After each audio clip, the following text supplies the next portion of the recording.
ತಂದೆಯು ನೀನೇ, ತಾಯಿಯು ನೀನೇ, ಬಂಧುವು ನೀನೇ, ಬಳಗವು ನೀನೇ. ತಂದೆಯು ನೀನೇ, ತಾಯಿಯು ನೀನೇ, ಬಂಧುವು ನೀನೇ, ಬಳಗವು ನೀನೇ. ಸಕಲವು ಎನಗೆ ಬಾಬಾ ನೀನೇ, ಸಕಲವು ಎನಗೆ ಬಾಬಾ ನೀನೇ. ತಂದೆಯು ನೀನೇ, ತಾಯಿಯು ನೀನೇ, ಬಂಧು ನೀನೇ, ಬಳಗವು ನೀನೇ.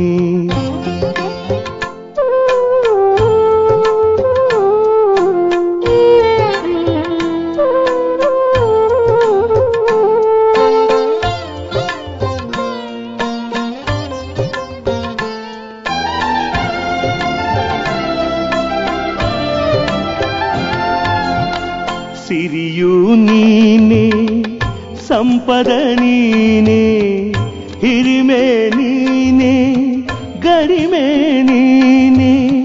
ಸಿರಿಯು ನೀನೇ, ಸಂಪದ ನೀನೇ, ಹಿರಿಮೆ ನೀನೇ, ಗರಿಮೆ ನೀನೇ. ಸಕಲವು ಎನಗೆ ಬಾಬಾ ನೀನೇ, ಸಕಲವು ಎನಗೆ ಬಾಬಾ ನೀನೇ.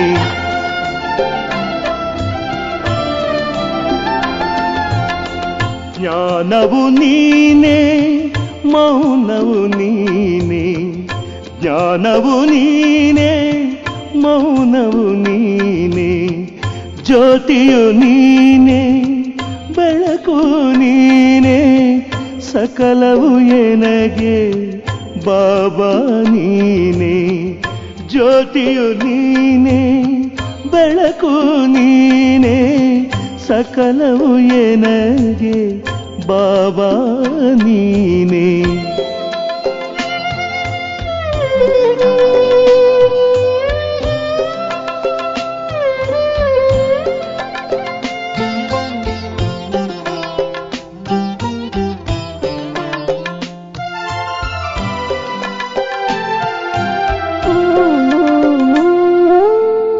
ರತ್ನವು ನೀನೇ, ಮುತ್ತು ನೀನೇ, ಕರ್ತುವು ನೀನೇ, ಧಾತೃವು ನೀನೇ. ರತ್ನವು ನೀನೇ, ಮುತ್ತು ನೀನೇ, ಕರ್ತುವು ನೀನೇ, ಧಾತೃವು ನೀನೇ. ಸಕಲವು ಎನಗೆ ಬಾಬಾ ನೀನೇ, ಸಕಲವು ಎನಗೆ ಬಾಬಾ ನೀನೇ.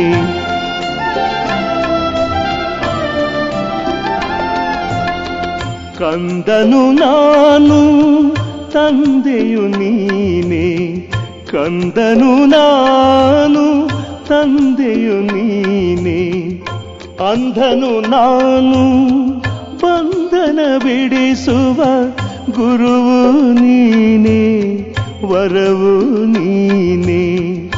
ಅಂಧನು ನಾನು, ಬಂಧನ ಬಿಡಿಸುವ ಗುರುವು ನೀನೇ, ವರವು ನೀನೇ. ತಂದೆಯು ನೀನೇ, ತಾಯಿಯು ನೀನೇ, ಬಂಧುವು ನೀನೇ, ಬಳಗವು ನೀನೇ. ತಂದೆಯು ನೀನೇ, ತಾಯಿಯು ನೀನೇ, ಬಂಧುವು ನೀನೇ, ಬಳಗವು ನೀನೇ. ಸಕಲವು ಎನಗೆ ಬಾಬಾ ನೀನೇ, ಸಕಲವು ಎನಗೆ ಬಾಬಾ ನೀನೇ, ಸಕಲವು ಎನಗೆ ಬಾಬಾ ನೀನೇ, ಸಕಲವು ಎನಗೆ ಬಾಬಾ ನೀನೇ.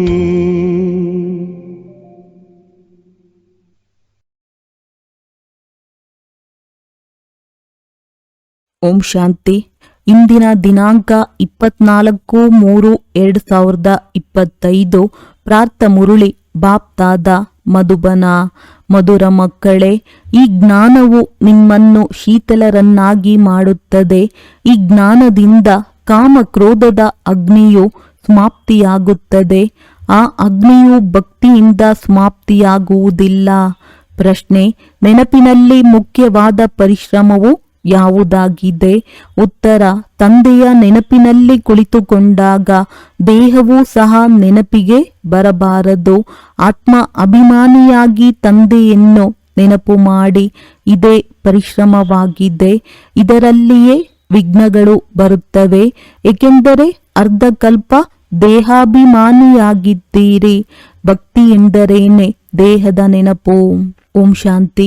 ನೀವು ಮಕ್ಕಳಿಗೆ ತಿಳಿದಿದೆ, ನೆನಪು ಮಾಡಲು ಏಕಾಂತದ ಬಹಳ ಅವಶ್ಯಕತೆ ಇದೆ. ನೀವು ಎಷ್ಟು ಏಕಾಂತ ಅಥವಾ ಶಾಂತಿಯಲ್ಲಿ ಅಥವಾ ತಂದೆಯ ನೆನಪಿನಲ್ಲಿರುತ್ತೀರೋ ಅಷ್ಟು ಗುಂಪಿನಲ್ಲಿರಲು ಸಾಧ್ಯವಿಲ್ಲ. ಶಾಲೆಯಲ್ಲಿಯೂ ಸಹ ಮಕ್ಕಳು ಓದುತ್ತಾರೆಂದರೆ ಏಕಾಂತದಲ್ಲಿ ಹೋಗಿ ಅಭ್ಯಾಸ ಮಾಡುತ್ತಾರೆ. ಇದರಲ್ಲಿಯೂ ಸಹ ಏಕಾಂತವಿರಬೇಕು. ತಿರುಗಾಡಲು ಹೋಗುತ್ತೀರೆಂದರೂ ಸಹ ಅದರಲ್ಲಿಯೂ ನೆನಪಿನ ಯಾತ್ರೆಯು ಮುಖ್ಯವಾಗಿದೆ. ವಿದ್ಯೆಯು ಬಹಳ ಸಹಜವಾಗಿದೆ, ಏಕೆಂದರೆ ಅರ್ಧಕಲ್ಪ ಮಾಯೆಯ ರಾಜ್ಯವು ಬರುವುದರಿಂದಲೇ ನೀವು ದೇಹಾಭಿಮಾನಿಗಳಾಗುತ್ತೀರಿ. ಮೊಟ್ಟ ಮೊದಲನೆಯ ಶತ್ರು ದೇಹಾಭಿಮಾನವಾಗಿದೆ. ತಂದೆಯನ್ನು ನೆನಪು ಮಾಡುವ ಬದಲು ದೇಹವನ್ನು ನೆನಪು ಮಾಡುತ್ತಾರೆ. ಇದಕ್ಕೆ ದೇಹದ ಅಹಂಕಾರವೆಂದು ಹೇಳಲಾಗುತ್ತದೆ. ಇಲ್ಲಿ ನೀವು ಮಕ್ಕಳಿಗೆ ಆತ್ಮ ಅಭಿಮಾನಿಗಳಾಗಿ ಎಂದು ಹೇಳಲಾಗುತ್ತದೆ. ಇದರಲ್ಲಿಯೇ ಪರಿಶ್ರಮವಾಗುತ್ತದೆ. ಈಗಂತೂ ಭಕ್ತಿಯು ಬಿಟ್ಟು ಹೋಯಿತು. ಭಕ್ತಿಯನ್ನು ಶರೀರದ ಜೊತೆಯೇ ಮಾಡಲಾಗುತ್ತದೆ. ತೀರ್ಥಯಾತ್ರೆಗಳಿಗೆ ಶರೀರದಿಂದಲೇ ಕರೆದುಕೊಂಡು ಹೋಗಬೇಕಾಗುತ್ತದೆ. ದರ್ಶನ ಮಾಡಬೇಕು, ಇದನ್ನು ಮಾಡಬೇಕು ಅಂದರೆ ಶರೀರದಿಂದಲೇ ಹೋಗಬೇಕಾಗುತ್ತದೆ. ಆದರೆ ಇಲ್ಲಿ ನಿಮಗೆ ಇದೇ ಚಿಂತನೆ ಮಾಡಬೇಕಾಗಿದೆ. ನಾವಾತ್ಮಗಳಾಗಿದ್ದೇವೆ. ನಾವು ಪರಮಪಿತ ಪರಮಾತ್ಮ ತಂದೆಯನ್ನು ನೆನಪು ಮಾಡಬೇಕಾಗಿದೆ. ಎಷ್ಟು ನೆನಪು ಮಾಡುವಿರೋ ಅಷ್ಟು ಪಾಪಗಳು ತುಂಡಾಗುತ್ತವೆ. ಭಕ್ತಿ ಮಾರ್ಗದಲ್ಲಿ ಎಂದೂ ಪಾಪಗಳು ಕಳೆಯುವುದಿಲ್ಲ. ಯಾರಾದರೂ ವೃದ್ಧರಿರುತ್ತಾರೆಂದರೆ ಅವರಿಗೆ ಒಳಗೆ ಭಕ್ತಿ ಮಾಡದಿದ್ದರೆ ನಷ್ಟವಾಗುವುದೇನೋ, ನಾಸ್ತಿಕರಾಗಿ ಬಿಡುತ್ತೇವೇನೋ ಎಂಬ ಸಂಶಯವಿರುತ್ತದೆ. ಹೇಗೆ ಭಕ್ತಿಯ ಬೆಂಕಿಯು ಬಿದ್ದಿತು ಎಂದರ್ಥ. ಮತ್ತು ಜ್ಞಾನದಲ್ಲಿ ಶೀತಲತೆ ಇದೆ. ಇದರಲ್ಲಿ ಕಾಮಕ್ರೋಧದ ಅಗ್ನಿಯು ಸಮಾಪ್ತಿಯಾಗಿ ಬಿಡುತ್ತದೆ. ಭಕ್ತಿ ಮಾರ್ಗದಲ್ಲಿ ಮನುಷ್ಯರು ಎಷ್ಟೊಂದು ಭಾವನೆಯನ್ನಿಡುತ್ತಾರೆ, ಪರಿಶ್ರಮ ಪಡುತ್ತಾರೆ. ತಿಳಿದುಕೊಳ್ಳಿ, ಬದರಿನಾಥಕ್ಕೆ ಹೋದರೆ ಮೂರ್ತಿಯ ಸಾಕ್ಷಾತ್ಕಾರವಾಯಿತೆಂದರೆ ಮತ್ತೇನು, ತಕ್ಷಣ ಆ ಭಾವನೆಯು ಕುಳಿತು ಬಿಡುತ್ತದೆ. ನಂತರ ಬದರಿನಾಥನ ವಿನಃ ಮತ್ಯಾರ ನೆನಪು ಬುದ್ಧಿಯಲ್ಲಿರುವುದಿಲ್ಲ. ಮೊದಲಂತೂ ಕಾಲ್ನಡಿಗೆಯಲ್ಲಿಯೇ ಹೋಗುತ್ತಿದ್ದರು. ತಂದೆಯು ತಿಳಿಸುತ್ತಾರೆ, ನಾನು ಅಲ್ಪ ಕಾಲಕ್ಕಾಗಿ ಮನೋಕಾಮನೆಗಳನ್ನು ಪೂರ್ಣ ಮಾಡುತ್ತೇನೆ, ಸಾಕ್ಷಾತ್ಕಾರ ಮಾಡಿಸುತ್ತೇನೆ. ಆದರೆ ಇದರಿಂದ ನಿಮಗೆ ಏನೂ ಸಿಗುವುದಿಲ್ಲ. ನನ್ನ ವಿನಃ ಆಸ್ತಿಯು ಸಿಗುತ್ತದೆಯೇ? ನಿಮಗೆ ಆಸ್ತಿಯು ನನ್ನಿಂದಲೇ ಸಿಗಬೇಕಲ್ಲವೇ? ಇವರಂತೂ ಎಲ್ಲರೂ ದೇಹಧಾರಿಗಳಾಗಿದ್ದಾರೆ. ಆಸ್ತಿಯು ಒಬ್ಬ ರಚಯಿತ ತಂದೆಯಿಂದಲೇ ಸಿಗುತ್ತದೆ. ಉಳಿದಂತೆ ಜಡ ಅಥವಾ ಚೈತನ್ಯ ಏನೆಲ್ಲವೂ ಇದೆಯೋ ಅದೆಲ್ಲವೂ ರಚನೆಯಾಗಿದೆ. ರಚನೆಯಿಂದ ಎಂದೂ ಆಸ್ತಿಯು ಸಿಗಲು ಸಾಧ್ಯವಿಲ್ಲ.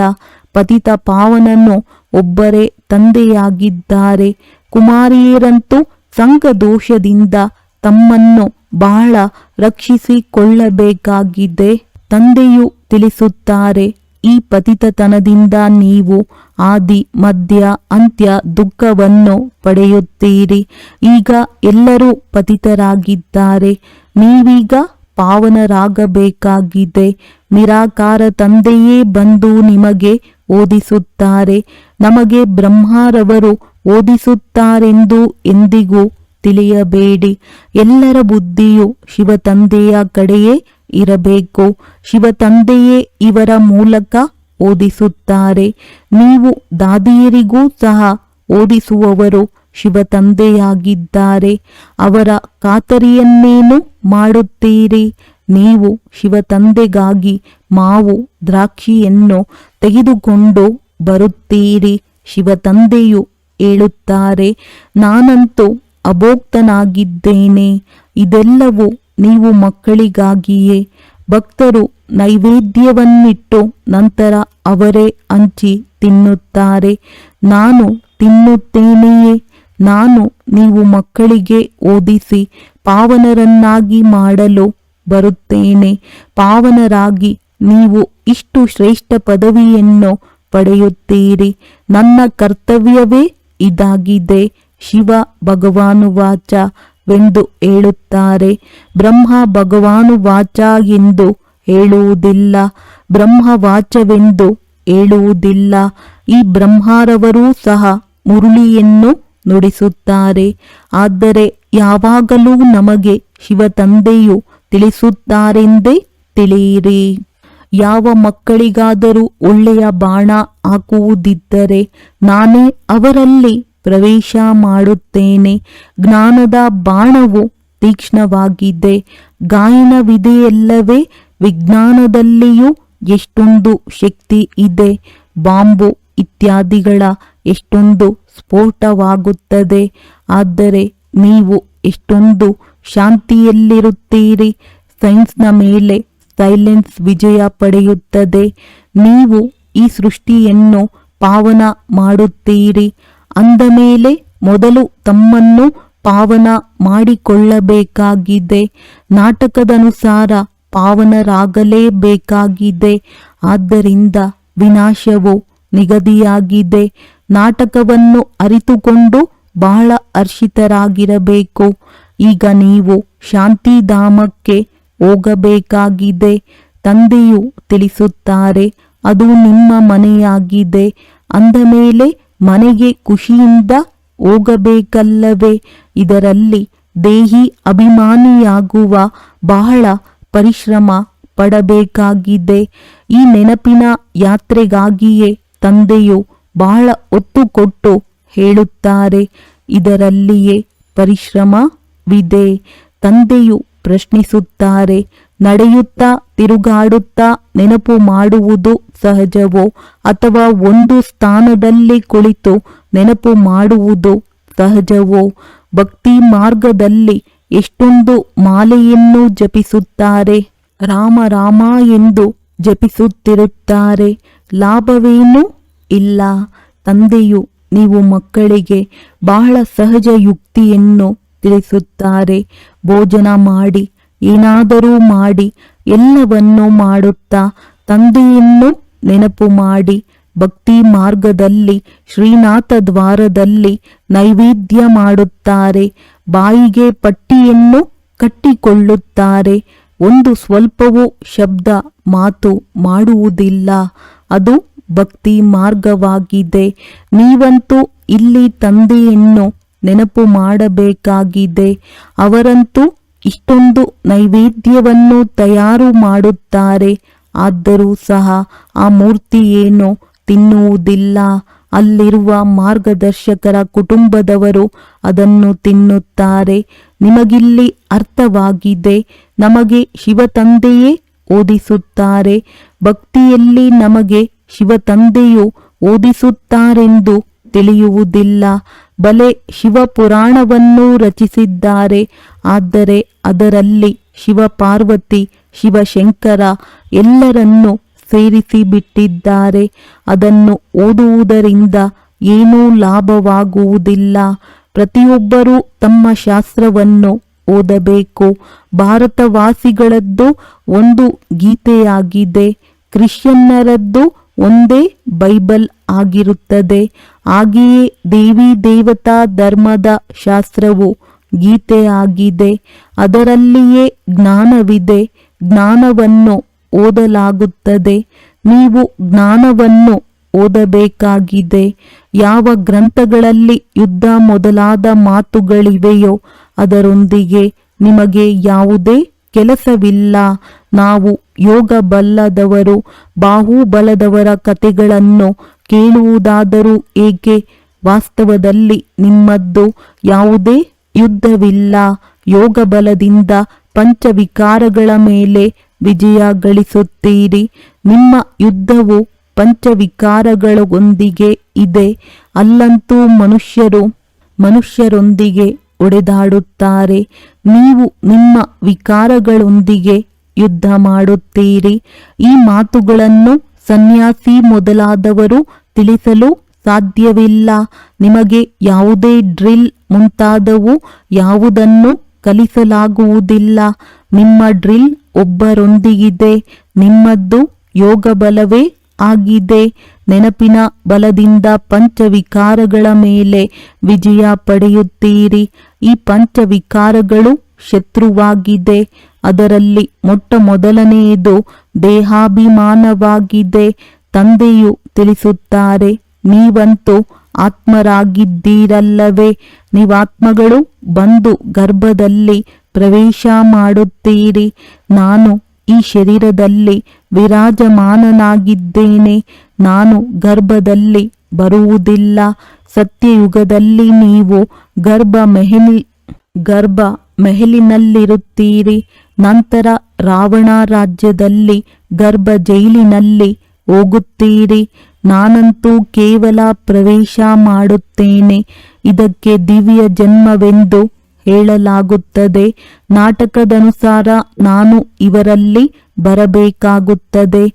ನಾನು ಬಂದ ಮೇಲೆ ಇವರಿಗೆ ಬ್ರಹ್ಮನೆಂದು ಹೆಸರನ್ನಿಡುತ್ತೇನೆ. ಏಕೆಂದರೆ ನನ್ನವರಾದರಲ್ಲವೇ? ಹೇಗೆ ದತ್ತು ಮಾಡಿಕೊಳ್ಳುತ್ತಾರೆಂದರೆ ಎಷ್ಟು ಒಳ್ಳೊಳ್ಳೆಯ ಹೆಸರುಗಳನ್ನಿಡುತ್ತಾರೆ. ಆರಂಭದಲ್ಲಿ ನಿಮಗೂ ಸಹ ಬಹಳ ಒಳ್ಳೊಳ್ಳೆಯ ಹೆಸರುಗಳನ್ನಿಟ್ಟಿದ್ದೆವು.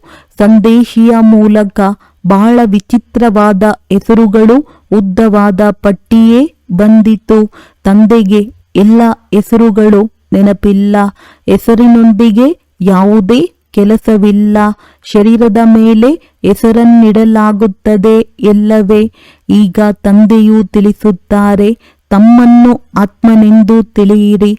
ತಂದೆಯನ್ನು ನೆನಪು ಮಾಡಿ ಸಾಕು. ನಿಮಗೆ ತಿಳಿದಿದೆ, ನಾವು ಪೂಜ್ಯ ದೇವತೆಗಳಾಗುತ್ತೇವೆ ಮತ್ತು ರಾಜ್ಯ ಮಾಡುತ್ತೇವೆ. ನಂತರ ಭಕ್ತಿ ಮಾರ್ಗದಲ್ಲಿ ನಮ್ಮದೇ ಚಿತ್ರಗಳನ್ನು ಮಾಡುತ್ತೇವೆ. ದೇವಿಯರ ಚಿತ್ರಗಳನ್ನು ಬಹಳಷ್ಟು ಮಾಡಿಸುತ್ತಾರೆ. ಆತ್ಮಗಳಿಗೂ ಪೂಜೆಯೂ ನಡೆಯುತ್ತದೆ. ಮಣ್ಣಿನ ಸಾಲಿಗ್ರಾಮಗಳನ್ನು ಮಾಡಿ ಮತ್ತೆ ರಾತ್ರಿಯಲ್ಲಿ ಅದನ್ನು ಒಡೆದು ಹಾಕುತ್ತಾರೆ. ದೇವಿಯರಿಗೂ ಸಹ ಶೃಂಗಾರ ಮಾಡಿ ಪೂಜೆ ಮಾಡಿ ಮತ್ತೆ ಸಮುದ್ರದಲ್ಲಿ ಹಾಕಿಬಿಡುತ್ತಾರೆ. ಇದಕ್ಕೆ ತಂದೆಯೂ ತಿಳಿಸುತ್ತಾರೆ, ನನ್ನ ರೂಪವನ್ನು ಮಾಡಿ ಅದಕ್ಕೆ ತಿನಿಸಿ ಕುಡಿಸಿ ಮತ್ತೆ ನನ್ನನ್ನು ಕಲ್ಲು ಮುಳ್ಳಿನಲ್ಲಿದ್ದಾರೆಂದು ಹೇಳಿಬಿಡುತ್ತಾರೆ. ಎಲ್ಲರಿಗಿಂತ ಹೆಚ್ಚಿನ ದುರ್ದಶೆ ನನಗೆ ಮಾಡುತ್ತಾರೆ. ನೀವು ಎಷ್ಟೊಂದು ಬಡವರಾಗಿ ಬಿಟ್ಟಿದ್ದೀರಿ. ಬಡವರೇ ನಂತರ ಶ್ರೇಷ್ಠ ಪದವಿಯನ್ನು ಪಡೆಯುತ್ತಾರೆ. ಸಾಹುಕಾರರು ಈ ಪದವಿಯನ್ನು ಪಡೆಯುವುದು ಪರಿಶ್ರಮ ಇದೆ. ತಂದೆಯೂ ಸಹ ಸಾಹುಕಾರರಿಂದ ತೆಗೆದುಕೊಂಡು ಏನು ಮಾಡುತ್ತಾರೆ? ಇಲ್ಲಂತೂ ಬಡ ಮಕ್ಕಳ ಒಂದೊಂದು ಪೈಸೆಯ ಸಹಯೋಗದಿಂದ ಈ ಕಟ್ಟಡಗಳಾಗುತ್ತವೆ. ಬಾಬಾ ನಮ್ಮ ಒಂದು ಇಟ್ಟಿಗೆಯನ್ನು ಸೇವೆಯಲ್ಲಿ ಉಪಯೋಗಿಸಿ ಎಂದು ಹೇಳುತ್ತಾರೆ. ಇದಕ್ಕೆ ಪ್ರತಿಫಲವಾಗಿ ನಮಗೆ ಚಿನ್ನ ಬೆಳ್ಳಿಯ ಮೆಹಲುಗಳೇ ಸಿಗುತ್ತವೆ ಎಂದು ತಿಳಿಯುತ್ತಾರೆ. ಸತ್ಯಯುಗದಲ್ಲಂತೂ ಚಿನ್ನವು ಯಥೇಚ್ಛವಾಗಿರುತ್ತದೆ. ಚಿನ್ನದ ಇಟ್ಟಿಗೆಗಳೇ ಇರುತ್ತವೆ. ಅದರಿಂದಲೇ ಮನೆಗಳನ್ನು ಕಟ್ಟುತ್ತಾರೆ. ಆದ್ದರಿಂದ ತಂದೆಯು ಬಹಳ ಪ್ರೀತಿಯಿಂದ ತಿಳಿಸುತ್ತಾರೆ, ಮಧುರಾತಿ ಮಧುರ ಮಕ್ಕಳೇ, ನನ್ನನ್ನು ನೆನಪು ಮಾಡಿ. ಈಗ ನಾಟಕವು ಮುಕ್ತಾಯವಾಗುತ್ತದೆ. ತಂದೆಯು ಬಡ ಮಕ್ಕಳಿಗೆ ಸಾಹುಕಾರರಾಗುವ ಯುಕ್ತಿಯನ್ನು ತಿಳಿಸುತ್ತಾರೆ. ಮಧುರ ಮಕ್ಕಳೇ, ನಿಮ್ಮ ಬಳಿ ಏನೆಲ್ಲವೂ ಇದೆಯೋ ಅದನ್ನು ವರ್ಗಾವಣೆ ಮಾಡಿಬಿಡಿ. ಇಲ್ಲಂತೂ ಏನೂ ಉಳಿಯುವುದಿಲ್ಲ. ಯಾರಿಲ್ಲಿ ವರ್ಗಾವಣೆ ಸಫಲ ಮಾಡುವರೋ ಅವರಿಗೆ ಹೊಸ ಪ್ರಪಂಚದಲ್ಲಿ 100% ಸಿಗುವುದು. ಇಲ್ಲಿ ತಂದೆಯೇನು ಬೇಡುವುದಿಲ್ಲ, ಅವರಂತೂ ದಾತನಾಗಿದ್ದಾರೆ. ನೀವು ಪುಣ್ಯಾತ್ಮರಾಗುವ ಯುಕ್ತಿಯನ್ನು ಇಲ್ಲಿ ತಿಳಿಸಲಾಗುತ್ತದೆ, ಏಕೆಂದರೆ ಇಲ್ಲಿರುವುದೆಲ್ಲವೂ ಮಣ್ಣು ಪಾಲಾಗಲಿದೆ. ಆದ್ದರಿಂದ ಇಲ್ಲಿ ಸಫಲ ಮಾಡುತ್ತೀರೆಂದರೆ ನಿಮಗೆ ಹೊಸ ಪ್ರಪಂಚದಲ್ಲಿ ಸಿಗುವುದು. ಈಗ ಹಳೆಯ ಪ್ರಪಂಚದ ವಿನಾಶದ ಸಮಯವಾಗಿದೆ. ಇದ್ಯಾವುದೂ ಕೆಲಸಕ್ಕೆ ಬರುವುದಿಲ್ಲ. ಆದ್ದರಿಂದ ತಂದೆಯು ತಿಳಿಸುತ್ತಾರೆ, ಮನೆ ಮನೆಯಲ್ಲಿಯೂ ಆಸ್ಪತ್ರೆ ಕಮ್ ಯೂನಿವರ್ಸಿಟಿಯನ್ನು ತೆರೆಯಿರಿ. ಇದರಿಂದ ಆರೋಗ್ಯ ಮತ್ತು ಐಶ್ವರ್ಯ ಸಿಗುವುದು.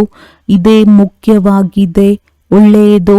ಮಧುರಾತಿ ಮಧುರ ಅಗಲಿ ಹೋಗಿ ಮರಳಿ ಸಿಕ್ಕಿರುವಂತ ಮಕ್ಕಳಿಗೆ ಪ್ರೀತಿಯ ಮಾತ್ಪಿತಾ ಬಾಪ್ ತಾದಾರವರ ನೆನಪು, ಪ್ರೀತಿ ಹಾಗೂ ನಮಸ್ತೆ. ಆತ್ಮೀಯ ಮಕ್ಕಳಿಗೆ ಆತ್ಮೀಯ ತಂದೆಯ ನಮಸ್ಕಾರ. ರಾತ್ರಿ ಕ್ಲಾಸ್ 12:3:68. ಈ ಸಮಯ ನೀವು ಬಡವರು, ಸಾಧಾರಣ ಮಾತೆಯರು ಪುರುಷಾರ್ಥ ಮಾಡಿ ಶ್ರೇಷ್ಠ ಪದವಿಯನ್ನು ಪಡೆದು ಬಿಡುವಿರಿ. ಯಜ್ಞದಲ್ಲಿ ಸಹಾಯವನ್ನು ಮಾತೆಯರೇ ಬಹಳ ಮಾಡುತ್ತಾರೆ. ಪುರುಷರು ಸಹಾಯ ಮಾಡುವವರು ಬಹಳ ಕಡಿಮೆ ಇದ್ದಾರೆ. ಮಾತೆಯರಿಗೆ ವಾರಿಸ್ತನದ ನಶೆ ಇರುವುದಿಲ್ಲ. ಅವರು ಬೀಜವನ್ನು ಬಿತ್ತುತ್ತಿರುತ್ತಾರೆ, ತಮ್ಮ ಜೀವನವನ್ನು ಮಾಡಿಕೊಳ್ಳುತ್ತಿರುತ್ತಾರೆ. ನಿಮ್ಮ ಜ್ಞಾನವಾಗಿದೆ ಯಥಾರ್ಥ, ಬಾಕಿ ಎಲ್ಲ ಭಕ್ತಿ. ಆತ್ಮೀಯ ತಂದೆಯೇ ಬಂದು ಜ್ಞಾನವನ್ನು ಕೊಡುತ್ತಾರೆ. ತಂದೆಯನ್ನು ತಿಳಿದುಕೊಂಡಿರೆಂದರೆ ತಂದೆಯಿಂದ ಆಸ್ತಿಯನ್ನು ಖಂಡಿತ ಪಡೆಯುವಿರಿ. ನಿಮಗೆ ತಂದೆ ಪುರುಷಾರ್ಥ ಮಾಡಿಸುತ್ತಿರುತ್ತಾರೆ, ತಿಳುವಳಿಕೆ ಕೊಡುತ್ತಿರುತ್ತಾರೆ. ಸಮಯ ವ್ಯರ್ಥ ಮಾಡಬೇಡಿ. ತಂದೆಗೆ ಗೊತ್ತಿದೆ, ಕೆಲವರು ಒಳ್ಳೆಯ ಪುರುಷಾರ್ಥಿಗಳು, ಕೆಲವರು ಮೀಡಿಯಂ, ಕೆಲವರು 3ನೇ ಗ್ರೇಡ್. ಬಾಬಾರವರನ್ನು ಕೇಳಿದರೆ ಬಾಬಾ ತಕ್ಷಣ ಹೇಳುತ್ತಾರಲ್ಲವೇ, ಭಗವಂತ ಬಂದು ಯಾವ ಜ್ಞಾನ ಕಲಿಸುತ್ತಾರೆ ಅದು ಮತ್ತೆ ಪ್ರಾಯಲೋಪವಾಗಿ ಬಿಡುತ್ತದೆ. ಇದು ಯಾರಿಗೂ ಗೊತ್ತಿಲ್ಲ. ಡ್ರಾಮಾದ ಪ್ಲಾನ್ ಅನುಸಾರ ಇದು ಭಕ್ತಿ ಮಾರ್ಗವಾಗಿದೆ. ಇದರಿಂದ ಯಾರೂ ಮುಕ್ತಿಯನ್ನು ಪ್ರಾಪ್ತಿ ಮಾಡಿಕೊಳ್ಳಲು ಸಾಧ್ಯವಿಲ್ಲ. ಸತ್ಯಯುಗಕ್ಕೆ ಯಾರೂ ಹೋಗಲು ಸಾಧ್ಯವಿಲ್ಲ. ಈಗ ನೀವು ಮಕ್ಕಳು ಪುರುಷಾರ್ಥ ಮಾಡುತ್ತಿರುವಿರಿ. ಕಲ್ಪದ ಹಿಂದಿನ ತರಹ ಎಷ್ಟು ಯಾರು ಪುರುಷಾರ್ಥ ಮಾಡಿದ್ದಾರೆ ಅಷ್ಟೇ ಮಾಡುತ್ತಿರುತ್ತಾರೆ. ತಂದೆ ತಿಳಿಯುತ್ತಾರೆ ತಮ್ಮ ಕಲ್ಯಾಣವನ್ನು ಯಾರು ಮಾಡುತ್ತಿದ್ದಾರೆ ಎಂದು. ತಂದೆಯಂತೂ ಹೇಳುತ್ತಾರೆ, ಪ್ರತಿದಿನ ಈ ಲಕ್ಷ್ಮೀನಾರಾಯಣ ಚಿತ್ರದ ಎದುರು ಬಂದು ಕುಳಿತುಕೊಳ್ಳಿ. ಬಾಬಾ ನಿಮ್ಮ ಶ್ರೀಮತದ ಮೇಲೆ ಈ ಆಸ್ತಿಯನ್ನು ಖಂಡಿತ ಪಡೆಯುತ್ತೇವೆ. ನಿಮ್ಮ ಸಮಾನ ಮಾಡುವಂತ ಸೇವೆಯ ಆಸಕ್ತಿ ಖಂಡಿತ ಬೇಕು. ಸೇವಾ ಕೇಂದ್ರದಲ್ಲಿರುವವರಿಗೂ ಸಹ ಬರೆಯುತ್ತೇನೆ. ಇಷ್ಟು ವರ್ಷ ಓದಿರುವಿರಿ, ಯಾರಿಗೂ ಓದಿಸಲು ಆಗಲಿಲ್ಲವೆಂದರೆ ಬಾಕಿ ನೀವೇನು ಓದಿರುವಿರಿ? ಮಕ್ಕಳ ಉನ್ನತಿಯಂತೂ ಮಾಡಬೇಕಲ್ಲವೇ? ಬುದ್ಧಿಯಲ್ಲಿ ಇಡೀ ದಿನ ಸೇವೆಯ ಚಿಂತೆ ನಡೆಯುತ್ತಿರಬೇಕು. ನೀವು ವಾನಪ್ರಸ್ಥಿಗಳಲ್ಲವೇ? ವಾನಪ್ರಸ್ಥಿಗಳಿಗೂ ಸಹ ಆಶ್ರಮವಿರುತ್ತದೆ. ವಾನಪ್ರಸ್ಥಿಗಳ ಹತ್ತಿರ ಹೋಗಬೇಕಿದೆ. ಸಾಯುವ ಮೊದಲು ಲಕ್ಷ್ಯವನ್ನಂತೂ ತಿಳಿಸಿ. ವಾಣಿಯಿಂದ ದೂರ ನಿಮ್ಮ ಆತ್ಮ ಹೇಗೆ ಹೋಗುವುದು? ಪತಿತ ಆತ್ಮವಂತೂ ಹೋಗಲು ಸಾಧ್ಯವಿಲ್ಲ. ಭಗವಾನುವಾಚ, ನನ್ನೊಬ್ಬನನ್ನೇ ನೆನಪು ಮಾಡಿ. ಮಾಮೇಕಂ ಯಾದ್ ಕರೋ, ಆಗ ನೀವು ವಾನಪ್ರಸ್ಥದಲ್ಲಿ ಹೋಗಿಬಿಡುವಿರಿ. ಬನಾರಸ್ನಲ್ಲಿಯೂ ಸಹ ಸೇವೆ ಬಹಳಷ್ಟಿದೆ. ಬಹಳಷ್ಟು ಸಾಧು ಜನರು ಕಾಶಿವಾಸಕ್ಕಾಗಿ ಅಲ್ಲಿ ಹೋಗಿ ನೆಲೆಸುತ್ತಾರೆ. ಇಡೀ ದಿನ ಹೇಳುತ್ತಿರುತ್ತಾರೆ, ಶಿವಕಾಶಿ, ವಿಶ್ವನಾಥ, ಗಂಗಾ. ನಿಮ್ಮ ಒಳಗೆ ಸದಾ ಖುಷಿಯ ಚಪ್ಪಾಳೆ ಒಡೆಯುತ್ತಿರಬೇಕು. ವಿದ್ಯಾರ್ಥಿಗಳಾಗಿರುವಿರಲ್ಲವೇ? ಸೇವೆಯನ್ನು ಮಾಡುವಿರಿ, ಓದುವಿರಿ ಸಹ. ತಂದೆಯನ್ನು ನೆನಪು ಮಾಡಬೇಕು, ಆಸ್ತಿಯನ್ನು ಪಡೆಯಬೇಕು. ನಾವು ಈಗ ಶಿವಬಾಬನ ಬಳಿ ಹೋಗುವೆವು. ಇದು ಮನ್ಮನಾಭವವಾಗಿದೆ. ಆದರೆ ಬಹಳ ಜನರಿಗೆ ನೆನಪೇ ಇರುವುದಿಲ್ಲ. ಇಲ್ಲ ಸಲ್ಲದ ಮಾತುಗಳನ್ನಾಡುತ್ತಿರುತ್ತಾರೆ. ಮೂಲ ಮಾತಾಗಿದೆ ನೆನಪಿನದ್ದು. ನೆನಪು ಖುಷಿಯನ್ನು ತರುವುದು. ಎಲ್ಲರೂ ಬಯಸುತ್ತಾರೆ ವಿಶ್ವದಲ್ಲಿ ಶಾಂತಿ ನೆಲೆಸಲಿ ಎಂದು. ಬಾಬಾ ಸಹ ಹೇಳುತ್ತಾರೆ, ಅವರಿಗೆ ತಿಳಿಸಿ, ವಿಶ್ವದಲ್ಲಿ ಶಾಂತಿ ಈಗ ಸ್ಥಾಪನೆಯಾಗುತ್ತಿದೆ. ಅದಕ್ಕಾಗಿ ಬಾಬಾ ಲಕ್ಷ್ಮೀನಾರಾಯಣರ ಚಿತ್ರಕ್ಕೆ ಹೆಚ್ಚಿನ ಮಹತ್ವ ಕೊಡುತ್ತಾರೆ. ಹೇಳಿ, ಈ ಪ್ರಪಂಚ ಸ್ಥಾಪನೆಯಾಗುತ್ತಿದೆ. ಎಲ್ಲಿ ಸುಖ, ಶಾಂತಿ, ಪವಿತ್ರತೆ ಎಲ್ಲವೂ ಇತ್ತು. ಎಲ್ಲರೂ ಹೇಳುತ್ತಾರೆ ವಿಶ್ವದಲ್ಲಿ ಶಾಂತಿ ನೆಲೆಸಲಿ ಎಂದು. ಪಾರಿತೋಷಕಗಳು ಅನೇಕರಿಗೆ ಸಿಗುತ್ತಿರುತ್ತೆ. ಪ್ರಪಂಚದಲ್ಲಿ ಶಾಂತಿ ಸ್ಥಾಪನೆ ಮಾಡುವವರು ಮಾಲೀಕರಾಗುತ್ತಾರಲ್ಲವೇ. ಇವರ ರಾಜ್ಯದಲ್ಲಿ, ವಿಶ್ವದಲ್ಲಿ ಶಾಂತಿ ಇತ್ತು. ಒಂದು ಭಾಷೆ, ಒಂದು ರಾಜ್ಯ, ಒಂದು ಧರ್ಮವಿತ್ತು. ಬಾಕಿ ಎಲ್ಲ ಆತ್ಮರು ನಿರಾಕಾರಿ ಪ್ರಪಂಚದಲ್ಲಿದ್ದರು. ಇಂತಹ ಪ್ರಪಂಚವನ್ನು ಯಾರು ಸ್ಥಾಪನೆ ಮಾಡಿದರು? ಶಾಂತಿ ಯಾರು ಸ್ಥಾಪನೆ ಮಾಡಿದರು? ವಿದೇಶಿಯರು ಸಹ ತಿಳಿಯುತ್ತಾರೆ, ಇಲ್ಲಿ ಸ್ವರ್ಗ ಇತ್ತು, ಇವರೇ ರಾಜ್ಯ ಇತ್ತು. ಪ್ರಪಂಚದಲ್ಲಿ ಶಾಂತಿಯಂತೂ ಈಗ ಸ್ಥಾಪನೆಯಾಗುತ್ತಿದೆ. ಬಾಬಾ ತಿಳಿಸಿದ್ದರು. ಪ್ರಭಾತ ಫೇರಿಯಲ್ಲೂ ಸಹ ಲಕ್ಷ್ಮೀ ನಾರಾಯಣರ ಚಿತ್ರವನ್ನು ತೆಗೆಯಿರಿ. ಯಾವುದರಿಂದ ಎಲ್ಲರ ಕಿವಿಯಲ್ಲಿಯೂ ಶಬ್ದ ಬೀಳಲಿ. ಈ ರಾಜ್ಯ ಸ್ಥಾಪನೆಯಾಗುತ್ತಿದೆ. ನರಕದ ವಿನಾಶ ಎದುರಿಗೆ ನಿಂತಿದೆ. ಇದನ್ನಂತೂ ತಿಳಿದಿರುವಿರಿ. ಡ್ರಾಮಾ ಅನುಸಾರ ಇನ್ನು ಸ್ವಲ್ಪ ತಡವಾಗಿದೆ. ದೊಡ್ಡ ದೊಡ್ಡವರ ಅದೃಷ್ಟದಲ್ಲಿ ಇನ್ನೂ ಇಲ್ಲ. ಆದರೂ ಸಹ ಬಾಬಾ ಪುರುಷಾರ್ಥ ಮಾಡಿಸುತ್ತಿರುತ್ತಾರೆ. ಡ್ರಾಮಾನುಸಾರ ಸೇವೆ ನಡೆಯುತ್ತಿದೆ. ಒಳ್ಳೆಯದು. Good night. ಧಾರಣೆಗಾಗಿ ಮುಖ್ಯ ಸಾರ: ಸಂಘದೋಷದಿಂದ ತಮ್ಮನ್ನು ಬಹಳ ಬಹಳ ರಕ್ಷಿಸಿಕೊಳ್ಳಬೇಕಾಗಿದೆ. ಪತಿತರ ಸಂಘದಲ್ಲಿ ಎಂದೂ ಬರಬಾರದು. ಶಾಂತಿಯ ಬಲದಿಂದ ಈ ಸೃಷ್ಟಿಯನ್ನು ಪಾವನ ಮಾಡುವ ಸೇವೆ ಮಾಡಬೇಕಾಗಿದೆ. ನಾಟಕವನ್ನು ಚೆನ್ನಾಗಿ ಅರ್ಥ ಮಾಡಿಕೊಂಡು ಹರ್ಷಿತರಾಗಿರಬೇಕಾಗಿದೆ. ತಮ್ಮದೆಲ್ಲವನ್ನು ಹೊಸ ಪ್ರಪಂಚಕ್ಕಾಗಿ ವರ್ಗಾವಣೆ ಮಾಡಬೇಕಾಗಿದೆ. ವರದಾನ: ತಂದೆಯ ಮುಖಾಂತರ ಸಫಲತೆಯ ತಿಲಕ ಪ್ರಾಪ್ತಿ ಮಾಡಿಕೊಳ್ಳುವಂತಹ ಸದಾ ಆಜ್ಞಾಕಾರಿ ಹೃದಯ ಸಿಂಹಾಸನಾಧಿಕಾರಿ ಭವ. ಭಾಗ್ಯವಿಧಾತ ತಂದೆ ಪ್ರತಿದಿನ ಅಮೃತ ವೇಳೆ ತನ್ನ ಆಜ್ಞಾಕಾರಿ ಮಕ್ಕಳಿಗೆ ಸಫಲತೆಯ ತಿಲಕವಿಡುತ್ತಾರೆ. ಆಜ್ಞಾಕಾರಿ ಬ್ರಾಹ್ಮಣ ಮಕ್ಕಳು ಎಂದೂ ಪರಿಶ್ರಮ ಅಥವಾ ಕಷ್ಟವೆಂಬ ಶಬ್ದವನ್ನು ಬಾಯಿಯಿಂದ ಮಾತ್ರವಲ್ಲ, ಸಂಕಲ್ಪದಿಂದಲೂ ತರುವಂತಿಲ್ಲ. ಅವರು ಸಹಜ ಯೋಗಿಗಳಾಗಿ ಬಿಡುತ್ತಾರೆ. ಆದ್ದರಿಂದ ಎಂದೂ ಸಹ ನಿರುತ್ಸಾಹಿಗಳಾಗಬೇಡಿ. ಆದರೆ ಸದಾ ಹೃದಯ ಸಿಂಹಾಸನಾಧಿಕಾರಿಗಳಾಗಿ, ದಯಾಹೃದಯಿಗಳಾಗಿ ಅಹಂಭಾವ ಮತ್ತು ವೆಹಂಭಾವವನ್ನು ಸಮಾಪ್ತಿ ಮಾಡಿ. ಸ್ಲೋಗನ್: ವಿಶ್ವ ಪರಿವರ್ತನೆಯ ತಾರೀಖನ್ನು ಯೋಚಿಸಬೇಡಿ, ಸ್ವಯಂನ ಪರಿವರ್ತನೆಯ ಗಳಿಗೆಯನ್ನು ನಿಶ್ಚಯ ಮಾಡಿ. ಅವ್ಯಕ್ತ ಸೂಚನೆ: ಸತ್ಯ ಮತ್ತು ಸಭ್ಯತೆ ರೂಪಿ ಕಲ್ಚರ್ ಸಂಸ್ಕೃತಿಯನ್ನು ತಮ್ಮದಾಗಿಸಿಕೊಳ್ಳಿರಿ. ಯಾರು ಪವಿತ್ರತೆಯ ಪರ್ಸನಾಲಿಟಿಯಿಂದ ಸಂಪನ್ನ ರಾಯಲ್ ಆತ್ಮಗಳಾಗಿದ್ದಾರೆ ಅವರಿಗೆ ಸಭ್ಯತೆಯ ದೇವಿ ಎಂದು ಹೇಳಲಾಗುತ್ತದೆ. ಅವರಲ್ಲಿ ಕ್ರೋಧ, ವಿಕಾರದ ಇಂಪ್ಯೂರಿಟಿ ಸಹ ಇರಲು ಸಾಧ್ಯವಿಲ್ಲ. ಕ್ರೋಧದ ಸೂಕ್ಷ್ಮ ರೂಪ ಅಸೂಯೆ, ದ್ವೇಷ, ತಿರಸ್ಕಾರ ಒಂದು ವೇಳೆ ಒಳಗೆ ಇದ್ದರೆ ಇದು ಸಹ ಅಗ್ನಿಯಾಗಿದೆ. ಯಾವುದು ಒಳಗಿಂದೊಳಗೆ ಸುಡುತ್ತಿರುತ್ತದೆ. ಹೊರಗಿನಿಂದ ಕೆಂಪು ಕಾಣಿಸುವುದಿಲ್ಲ, ಆದರೆ ಕಪ್ಪಾಗಿ ಹೋಗುತ್ತಾರೆ. ಈಗ ಈ ಕಪ್ಪುತನವನ್ನು ಸಮಾಪ್ತಿ ಮಾಡಿ ಸತ್ಯ ಹಾಗೂ ಸ್ವಚ್ಛರಾಗಿ. ಒಳ್ಳೆಯದು. ಓಂ ಶಾಂತಿ.